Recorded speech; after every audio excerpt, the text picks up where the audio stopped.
प्रिय डायरी आज फेरि मन भारी भएको छ। क्रिसमस र नयाँ वर्ष आएको छ। सरस्वती पूजाको तयारी हुँदैछ। समय अगाडि बढिरहेको छ। तर मेरो मनमा एउटै ठाउँ खाली छ, त्यो बुवा हो। मेरो मनमा एउटै ठाउँ खाली छ र एउटै ठाउँमा अड्केको छ, त्यो बुवा हो। बुवा टाढा हुनुहुन्छ र त्यो दूरी कहिलेकाहीँ शब्दभन्दा गहिरो हुने गर्छ। हुने गर्दछ। दुःखमा उहाँ याद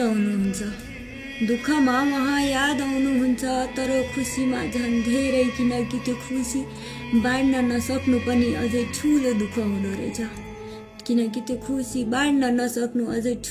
हुँदो रहेछ। म बुवाप्रति गर्व गर्छु। म आत्मनिर्भर बनु भनेर उहाँ संसारसँगै लडिरहनुहुन्छ। यो सोचले मलाई बल दिन्छ र सँगै चुपचाप एक्लै रोइदिन्छु।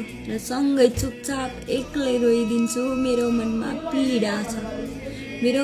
पीडा छ र सँगै गर्व पनि छ। र यी दुईको बिचमा सानो तर साँचो खुसी बाँचेको छ।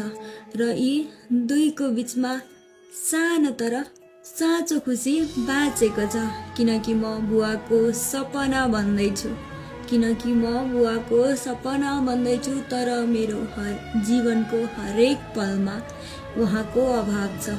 तर मेरो जीवनको हरेक पलमा उहाँको अभाव छ। शारीरिक रूपले उहाँ मसँगै नभए पनि उहाँको आशीर्वाद र उहाँको प्रार्थना मसँगै चलिरहन्छ।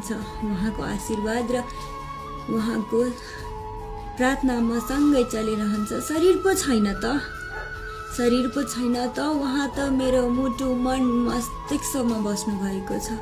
त्यसैले उहाँ मेरो लागि दुनियाँकै सबैभन्दा अमूल्य हुनुहुन्छ।